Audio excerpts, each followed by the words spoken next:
రేపు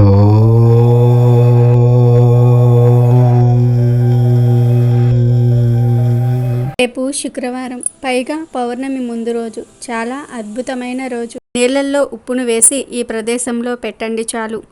ఉప్పు కరిగేలోపు మీ కష్టాలన్నీ కూడా పోతాయి. మీరు వద్దన్న కోట్లు వచ్చి పడతాయి. కుబేర యోగం కలుగుతుంది.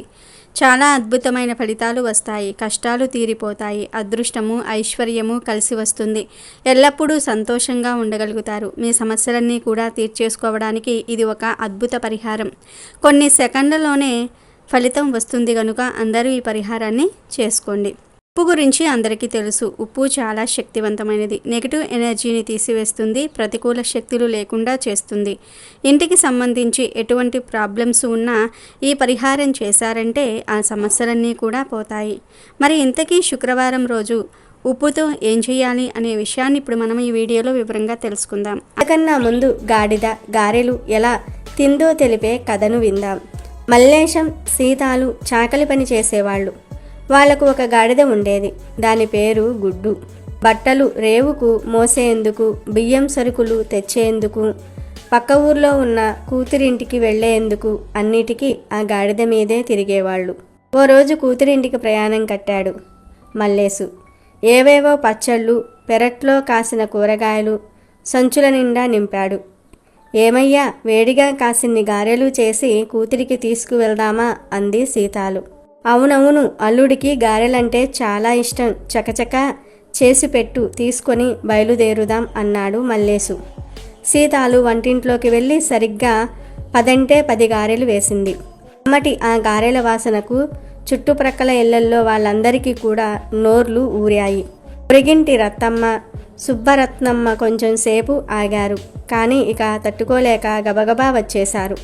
ఏం చేస్తున్నావు వదినా, ఇంత గుమగుమలాడిపోతూ ఉన్నాయి అంటూ. అల్లుడికి గారెలంటే ఇష్టం కదా వదినా, అందుకని ఇప్పుడు ఇవి పెట్టుకున్నాం. ఇదిగో తిని చూసి చెప్పండి అని వాళ్ళిద్దరికీ తలా ఒక గారె ఇచ్చింది సీతాలు. వాళ్ళు తింటూ ఉంటే చూస్తూ ఉండలేకపోయాడు మల్లేసు. సీతాలు, నేను వీటిని మూట కట్టేయనా, బయలుదేరవచ్చు ఇంకా అంటూనే వాటి దగ్గరికి వెళ్ళి చకచక 2 గారెలు తినేశాడు. బాగా నచ్చినాయి, రుచి భలే ఉంది అంటూ. అయిపోతున్నాయి తినకు, అయిపోతున్నాయి తినకు అని సీతాలు గుండె అరిచింది. అని రత్నమ్మ, సుబ్బరత్నమ్మ ఉండగా ఆ మాటను బయటకు అనలేదు కదా. అందుకని అవునవును బాగా వచ్చాయి, ఇంకో 2 తినయ్యా అనేసి పళ్ళు నూరుతూ సీతాలు అన్నది కదా అని మల్లేసు ఇంకో గారె లాగించాడు. పొరిగిళ్ల వాళ్ళు వెళ్ళగానే సీతాలు మల్లేసుతో వాదనకు దిగింది. తినమంటే అట్లా తినేయటమేనా, చూసుకోవద్దా, నేను మనిషిని కాదా అని. దాంతో మల్లేసు సీతాలును బుజ్జగించి తను ఇంకో గారెను లాగిస్తూ ఆమెకు 2 గారెలు తినబెట్టాడు. అంతసేపటి నుండి గారెల వాసనని పీల్చుకుంటున్న గాడిద ఇంకా తట్టుకోలేకపోయింది. నేరుగా ఇంట్లోకి వచ్చేసి మిగిలిన 2 గారెల్ని లటుక్కున తినేసి చక్కగా పోయింది. అది చూసిన సీతాలు లభోదిబో మంది. గారెలు తినేసి పోతోంది చూడయ్యో అంటూ. దాంతో మల్లేసు కట్టె పట్టుకుని గాడిద వెంట పడ్డాడు. బిడ్డ కోసం అన్నన్ని గారెలు చేస్తే తినేసేందుకు నీకు నూరెలా వచ్చిందే అని అరుస్తూ. అతని వెనకనే సీతాలు కూడా పరుగు పెట్టింది. ఇది చూసిన గాడిదకు తల తిరిగింది. నేను తిన్నది 2 కదా, అట్లా అంటారేంటి అని. అయినా తనను తాను కాపాడుకోవాలి కాబట్టి అది చటుక్కున వెనుదిరిగి రోడ్లోకి పరుగు పెట్టింది. కొద్ది దూరం దాని వెంట పడిన మల్లేసు సీతాలు అలసిపోయి ఒట్టి చేతులతో వెనక్కి తిరిగి వచ్చారు. అప్పటికీ ఊరి పొలిమేర చేరుకున్న గాడిద కొంచెం సేపు చాలా ఆలోచించింది. 2 గారెలు తింటే కూడా తట్టుకోలేని యజమాని వృధా అనిపించింది దానికి. అందుకని అది ఆ ప్రాంతాలలో దొరికిన గడ్డినే మేసేసి అక్కడే పడుకుని నిద్రపోయేందుకు చూసింది. అయితే ఎంతసేపటికి దానికి నిద్ర రాలేదు. ఒకవైపు నుండి మల్లేసు కట్టె పట్టుకొని వస్తున్నట్లు, మరోవైపు నుండి పాములు తేళ్లు పాకుతున్నట్లుగా, మరోవైపు నుండి పులులు తోడేళ్లు వచ్చి మీద పడిపోతూ ఉన్నట్లుగా అనిపించి వణుకుతో జ్వరం వచ్చేసింది దానికి. సాయంత్రం అయ్యేసరికి అది లేచి వెనక్కి బయలుదేరింది. మళ్ళీ ఇంటికే పోతాను అని, లేకపోతే నిద్ర కూడా రాదు అనుకుంటూ. సరిగ్గా ఆ సమయానికే దాన్ని వెతుక్కుంటూ వచ్చాడు మల్లేసు. ఇప్పుడు అతని చేతిలో కట్టెలేదు. పోనీలే, గారెలు తింటే తినేశావు, ఏం చేస్తాం, ఈసారి నుండి తినకు అంటూ దాని మీద బరువులు వేసి కులాసాగా బిడ్డ ఊరికి తీసుకువెళ్ళాడు. కోసం గారెలు కూడా వేసిందమ్మా మీ అమ్మ, కానీ ఇదిగో ఈ గాడిదే ఇది తినేసింది, ఒక్కటి కూడా మిగల్చుకుంటా అన్నీ తినేసింది అని మల్లేసు బిడ్డకు చెప్తూ ఉంటే గాడిదకు తల తీసేసినట్లయింది.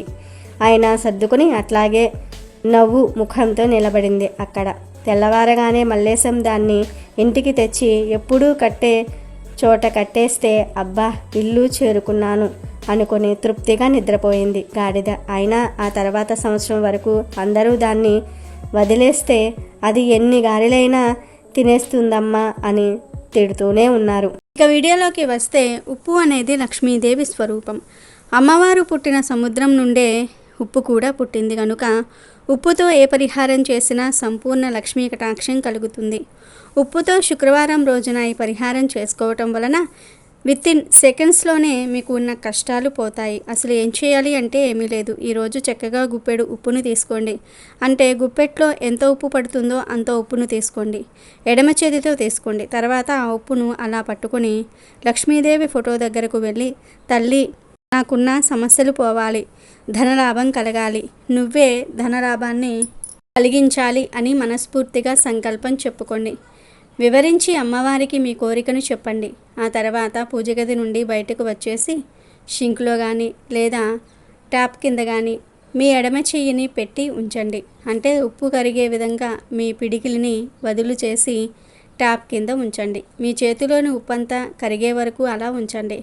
ఇలా చేస్తే మీ చేతిలోని ఉప్పు కరిగేలోపే మీ కష్టాలు తీరిపోతాయి. ఈ పరిహారం చేసిన వెంటనే ఏదో ఒక శుభవార్తను వింటారు, మంచి ఫలితాలు కలుగుతాయి. కనుక మీరు కూడా శుక్రవారం రోజు ఈ చిన్న పరిహారాన్ని చేసి లక్ష్మీ అనుగ్రహంతో శుభాలను పొందండి. పౌర్ణమి ముందు రోజు కాబట్టి రాత్రి 10 లోపు ఎండుమిరపకాయలతో ఇలా చేస్తే చాలు 90 నిమిషాలలో మీ దశ తిరిగిపోతుంది. అదృష్టం ఐశ్వర్యము కలిసి వస్తాయి. మీ దిష్టంతా కూడా పోతుంది. మీకు రాజయోగం ప్రాప్తిస్తుంది. కష్టాలు సమస్యలు బాధలన్నీ కూడా పోతాయి.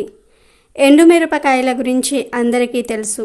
అందరి ఇళ్లల్లో ఎండుమిరపకాయలు ఉంటాయి. ఎండుమిరపకాయలతోనే కారం చేస్తారు. ఎండుమిరపకాయలకు పరిహార శాస్త్రంలో చాలా ప్రాముఖ్యత ఉంది. ఎండుమిరపకాయలతో ఏ పరిహారం చేసినా 100% ఫలితం అనేది వస్తుంది.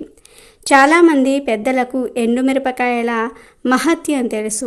ఎండుమిరపకాయలకు నెగిటివ్ ఎనర్జీని తీసేసే శక్తి ఉంది, దృష్టిని తీసేసుకునే శక్తి ఉంది. అందుకే పెద్దలు ఎండుమిరపకాయలు ఉప్పుతో దిష్టి తీస్తారు. ప్రత్యేకించి పౌర్ణమికి ముందు వచ్చే రోజు ఎండుమిరపకాయలతో చక్కగా ఒక పరిహారాన్ని చేసుకుంటే 90 నిమిషాల్లో మీకు ఫలితం వస్తుంది. ఎలాంటి దిష్టి ఉన్నా, ఎలాంటి కష్టాలు ఉన్నా, ఎలాంటి దరిద్ర బాధలు ఉన్నా అవన్నీ కూడా పోతాయి.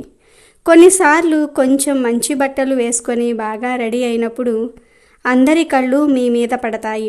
దానివలన దిష్టి తగులుతుంది. చెడు చూపులు నెగిటివ్గా మారి దృష్టిగా మారుతాయి. ఆ దిష్టి దోషాల నుండి బయటపడడానికి ఎండుమిరపకాయలు బాగా ఉపయోగపడతాయి. ఈ పరిహారం బాగా ఉపయోగపడుతుంది. దిష్టి అనే కాదు, కష్టాలు ఉన్నవారు, దరిద్ర సమస్యలు ఉన్నవారు, ఇంట్లోని పిల్లలకు ఎక్కువగా దిష్టి తగులుతుంది, పిల్లలు ఎక్కువగా అనారోగ్యాలకు గురి అవుతూ ఉన్నారు అని బాధపడే వారందరూ కూడా పౌర్ణమి ముందు రోజు ఎండుమిరపకాయలతో ఈ పరిహారం చేశారంటే చాలా చక్కటి ఫలితాలు కలుగుతాయి. జాతకంలో ఉండే దోషాలన్నీ కూడా పోతాయి. జాతకం అద్భుతంగా మారిపోతుంది. మీ దశ తిరిగిపోతుంది. పౌర్ణమి ముందు రోజు ఎండుమిరపకాయలతో ఒక చిన్న పరిహారం చేయమని శాస్త్రం చెప్తుంది. అసలు ఏం చెయ్యాలి అంటే ఏమీ లేదు. పౌర్ణమి ముందు రోజు రాత్రి 6 నుండి 10 గంటల మధ్యలో 4 ఎండుమిరపకాయలను తీసుకోండి. తీసుకొని ఈ ఎండుమిరపకాయలకు కొంచెం గలులుపు, కొన్ని నల్ల ఆవాలు కలపండి. అలా కలిపిన తర్వాత మీ ఇంట్లో పెద్దవారిని పిలిచి వారి 2 చేతుల్లో 2 ఎండుమిరపకాయలు, కొంచెం ఉప్పు, కొంచెం ఆవాలు వేయండి. పెద్దవారు లేకపోతే మీరే 2 చేతుల్లోనికి 2 మిరపకాయలు, ఉప్పు, ఆవాలు తీసుకొని మీ ఇంటి మెయిన్ డోర్ బయటకు వెళ్ళి ఆ డోర్ చుట్టూ 11 సార్లు సవ్య దిశలో, 11 సార్లు అపసవ్య దిశలో తిప్పి దిష్టి తీయండి. ఇలా దిష్టి తీసేటప్పుడు మా ఇంటికి ఉన్న ఇరుగు దిష్టి, పొరుగు దిష్టి అంతా పోవాలని మనసులో అనుకోండి. అలా దిష్టి తీసిన తర్వాత ఈ మిరపకాయలను, ఉప్పును, ఆవాలను తీసుకొని ఏదైనా సరే 2 రోడ్లు కలిసే చోటుకి వెళ్ళి అక్కడ విసిరేసి వెనక్కి తిరిగి చూడకుండా ఇంటికి వచ్చేయండి.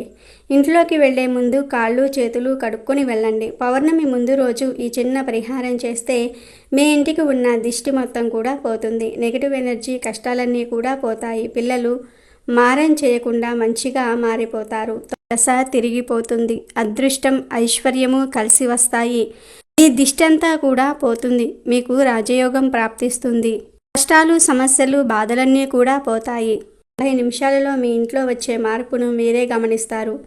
పౌర్ణమి ముందు రోజు రాత్రి 6 నుండి 10 గంటల మధ్యలో మాత్రమే ఈ పరిహారాన్ని చేయాలి.